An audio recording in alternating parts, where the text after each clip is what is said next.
I'm back! Well, here we are, back with the up close and personal reviews of guitars, different guitars from different makers and so on and so forth. This particular review, I've got one of them cases again, one of them Fender case, so you know it's probably a Fender, but not as you know it. It's one I made. This is the last one I made, so once again, you can go on to the YouTube channel, B Mckenzie, and have a look at how it's made, or you can just come and look at it here if you don't want to know how it's made, and I'll tell you all the features about it on this video. They're only little short videos, 10-15 minutes, and that's quite short for me. I can do videos that are an hour and a half long, but this gets down to the nitty-gritty in a reasonably short period of time, like I said, and you get to know all the features and benefits of the product, which is what it's all about. You could go and make one of your own. Well, what's this one? Which and what's this one?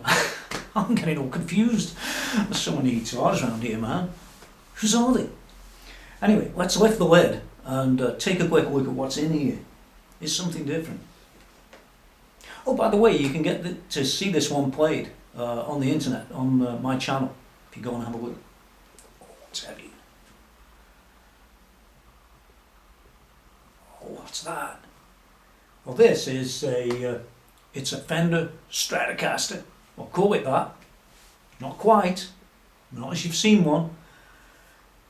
Made out of Black Korina. That tone, man. And a lot of people like the tone of this guitar.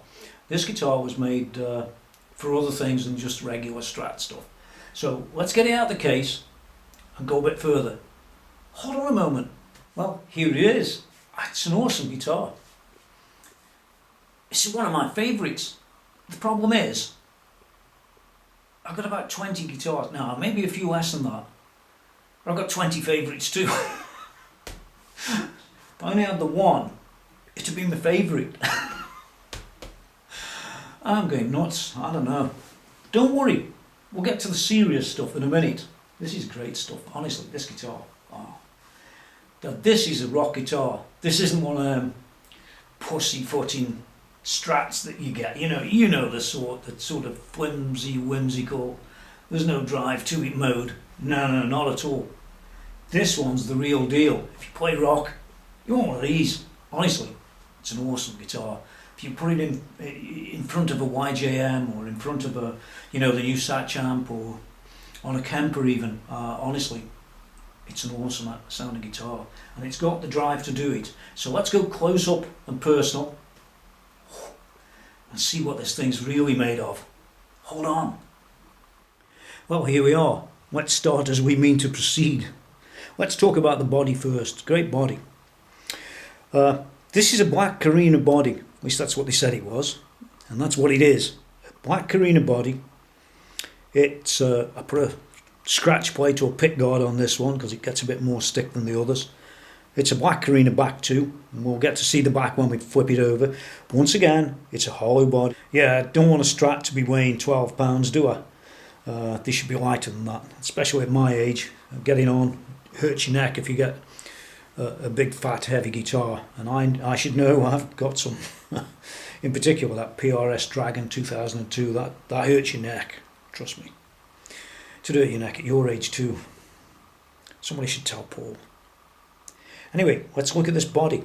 Like I said, Black Korina. It's very nicely figured on the top here. It goes all the way through, in fact. I could have made this like I did blue, the other guitar. Done a series of these guitars. I won't call this one brown, I'll call this the Black Korina. Call this one black, why not? No, that's confusing. But like I say, it's a body from Warmouth. It's hollow. It doesn't have the .720 mod that drops this down, because if it did, I wouldn't be able to fit a scratch plate. So I didn't do that on this one. But I did keep the hollow body, and that, to me, it's an awesome thing. That is such a beautiful looking guitar. And I had it finished in natural finish because I felt that, getting Black Korina like this, it'd look good, and it sure does. Now, one of the things about Korina wood and Black Korina wood is its tone wood. Any of these tone hounds that you find out there, will tell you straight off that a guitar made of Korina is a, it's a tone wood, it's a tone style of guitar. Well, this is, and it isn't. It is a tone wood style of guitar, but it doesn't have the sort of maple cap that you might have on some of the Les Pauls. But Korina was used also for Flying V's and all sorts of guitars that they want to get those tones out of. So I used it on this one. I wanted this to be a rock guitar, and that's exactly what it is. Now, one of the things I did want to do was to get away, believe it or not, from the regular Fender Tremolo. But when I had the body made, I usually have them made so that they'll take the vintage type of trem. And part of the reason for doing that is I haven't got to send bits off to Warmouth and get them pressed in, or I don't want to get it back here and press them in and push the back of the body out or something stupid, or make them too loose, or there's 1,000 pit holes that you could get into. So what I did, I had it drilled out as a standard vintage tremolo, the whole standard too. But then I started to search around, and I did originally find for this guitar a thing called, I think it's pronounced Babbix, or Babbitz, something like that, tremolo. But unfortunately, although it was still 6-hole, it didn't work right in this guitar. It wasn't going to fit properly, so I sent it back, actually, guy in Germany. And what I did is I found this tremolo here. This is a Wilkinson one. Hi Trev, hope you're listening. Yeah, Trevor Wilkinson tremolo. He probably has them made in China or somewhere, who knows, I don't know, don't really care either. But it's one of those dual tone type of trems where you've got sort of chrome style or nickel style across here, and it's gilded around the edge. All very nice. PRS are doing that these days as well. So it's a fashion thing. It doesn't make it work any better, except that if you actually look at these blocks, you can see that each block is tight on the next one. There's no sideways movement at all in these blocks. You can't move them actually at all. So they only go that way. They don't go that way. And if you look at a Fender trem, you'll find you'll be able to push them like this. So one of the modifications with this tremolo is to stop this side movement, which is usually a bit of a problem. So another thing they did was to take the trem arm and make it so it was just a push in, and it's adjustable once again. And it's a really nice trem. There's none of this stuff that you could have. It still sits on the 6 screws just like the vintage, but it's got the advantage of getting rid of this other problem up here. So for me, it actually turned out to be a really useful tremolo, and I can recommend that should you ever bother to try and put one on a guitar. Now when it comes back to pickups on this guitar, I wanted to get something a little bit different. I didn't want run-of-the-mill everyday Strat pickups. For the first reason, they're usually a little bit weak for what I need. The second reason is they usually hum. Even with all the work that I do underneath here with copper and the rest, the pickup will still give you that bit of hum. And part of the reasons of doing what I did with this one was to get rid of that hum. Well, I'll tell you straight off, these are DiMarzio's, the Fast Track. I think they're called Fast Track pickups. That's Fast Track and Pro Track. I think them are the two that I've got. I forget which order they are, but it doesn't really matter. That's what they are, roughly. They suit a rock guitar style. It's almost like an sort of Andy Timmons type of feel. I think he uses Cruisers. I'm not sure who makes them, but that's what he uses. But they're all very sort of similar. They're blade type, Fender sized humbuckers, and they do a great job. I can recommend them too. If you're into playing rock, them are the pickups. Go and have a look at this guitar being played on my channel. You'll see it's, I think I play a Thin Lizzy thing with it, and you'll hear it. It sounds awesome. Now another thing I did, which isn't immediately obvious, you've just got your 3 pots here and your switch. Well, that's not strictly true. You haven't got your 3 pots and your switch at all. What you've got, instead of tone, tone, volume, is you've got volume, volume, tone. Well, what's that about? Well, first of all, this volume isn't for this pickup. This volume actually is for that pickup there.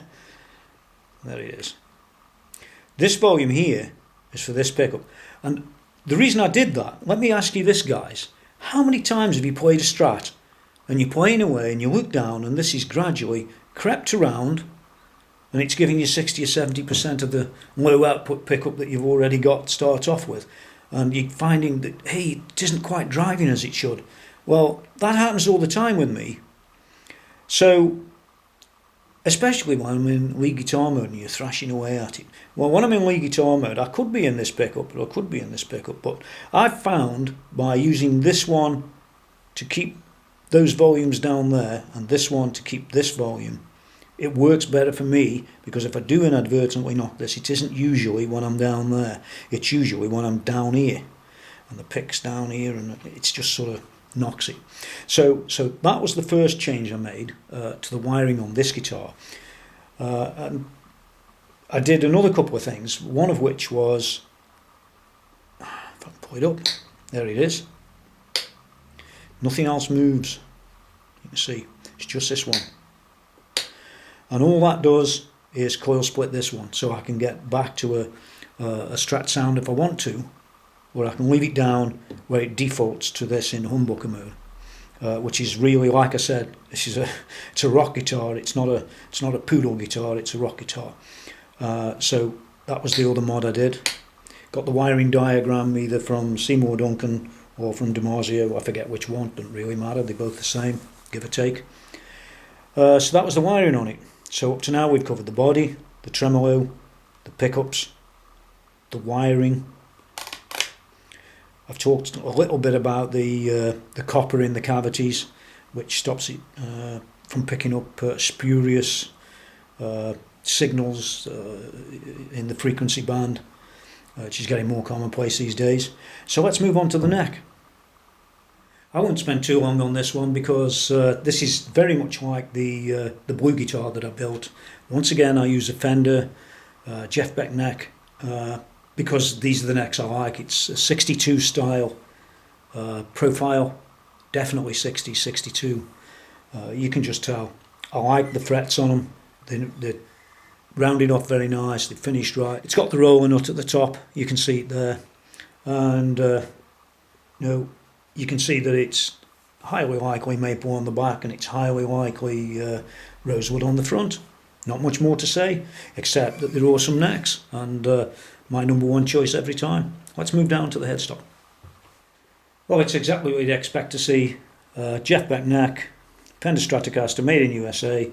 Very little else to talk about. There are no string trees, by the way, on Jeff Beck necks. Note, because of the roller nuts on what's down at the other end. Nothing goes out of tune very often. It's all pretty good stuff. By the way, this one doesn't have locking tuners like the blue one did. These are just standard tuners from what I feel at the back of there. But it doesn't go out of tune particularly, so it's all good. Oh, one last thing I want to show you on the headstock. Let me just zoom into it for you.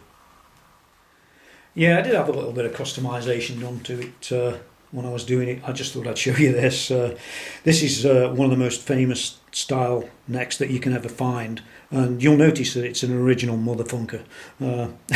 That's cool stuff, man. It's awesome, and it looks just as if it was there from the factory. Of course it wasn't. So we have a standard back of the neck, Jeff Beck neck, like I said, same as the other one, US neck, as its serial number. The Fender tuners, they're gold plated, but they're not locking tuners on this one because I was being a skinflint. I'm just like that. Very little else to say about the back of this. Let's move down to the middle of the neck and then back to the back of the body, which is much more exciting than this. Like I said, same neck as on blue, 62 profile, skunk stripe. Very little else to say about it. It just feels so awesome. I really like these necks, and if ever you're going to build one, grab one of these necks if you can for the right money. I never seem to get them for the right money. Every time I buy one, they tend to be brand new, pulled off a guitar. Some guy strips them down in the States. If you're in the States, aren't you lucky? I have to pay an extra 20% plus shipping, plus this, plus that, plus God knows what else to get one of these.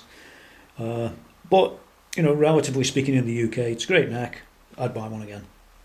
Let's go on with the body. You know, that's one of the things about this Black Korina. It's just awesome wood. It's tone wood, and it just looks fantastic. I'm not sure how well you'll get it on camera, but I can tell you that the look of this thing is awesome. Well, what's different to the back of this? Well, not a lot really. You've got the deep cutout, as you'd expect on a really decent Strat, I guess. You don't want anything like that, do you? You don't want to make it into a telly, do you? I've only got 3 springs because that's all the Wilkinson and a 9 gauge set of strings requires. I've got a grounding on there, which will kill you if you get on the wrong end of an amp and microphone and things like that. So I always suggest that you have them on. It's carved away on the neck area where it mounts to the body, so it goes thinner down here. It's a standard Fender neck plate, which in this case happens to be chrome, I'm afraid. I couldn't find one that was gold. It doesn't really matter, nobody sees it. Now I've got a sort of mix of gold and chrome on the front, haven't I? So who cares? I've got just off screen here, I've got strap locks, which I always recommend you put on your guitar. Oh, and another thing is it's deeply cut out here as well. You can see that. It's a bit better than a regular Strat. It's hollow. It works. Not much more I can say. Let's flip it back over. And there you have it. That's the close-up of the Black Korina Strat that I made, and you should have a look at doing one yourself. Let's zoom the camera back out and we'll have a quick chat and then move on. I'm back. I'll get worse. Anyway, here we are, back with the Black Korina Strat. That sounds almost like cat. Korina Strat, cat, hat. Oh, sorry. I'm on Breitling these days. Anyway, there it is. That's the up close and personal quick rundown of the Black Korina Strat that I made. And you should have a go, guys. Have a go at doing one of your own. If you want to hear it, don't forget, I have that track on my channel, Tony Mckenzie Com, without the dot, on YouTube. And you can hear it being played through a decent tube amp, so you're going to get good sounds, and that's an important aspect of the guitar. Oh, one last thing, I just read something in one of the magazines, you know, one of them American magazines, I think it was Guitar, or one of them, Guitar Player or something. One guy was rambling on about using attenuators on the amps. Now I know he's a fan of mine. How you doing, dude? I know he's a fan of mine, but he'll never admit it. He thinks I make money from doing these videos, or with a website, or this or that. Well, I've said before that some people are idiots when they think that way, and I'll say it again, they're idiots. I don't make a bean, nothing, not a penny, zilch, nout. There's no commercialism on my sites, there's no advertising, which is more than you can say for some of their sites. I don't do it, but this, anyway, coming back to it, he purports these attenuators are great. Well, I'll tell you what's great for an attenuator. It's great for wearing your amp out quickly, and the most greatest thing about an attenuator is it makes your amp sound like shit. There, I've said it. If you want to get a decent amp that doesn't need an attenuator, get something like a Marshall or something like that. If you get a YJM, that's got power reducer inside, which is nothing at all like an attenuator, like he suggests you go and plug on the output of your amplifier. Oh, I ain't even going to go there because I know he's a friend of mine and he'll be on the forums faster than we can say hi.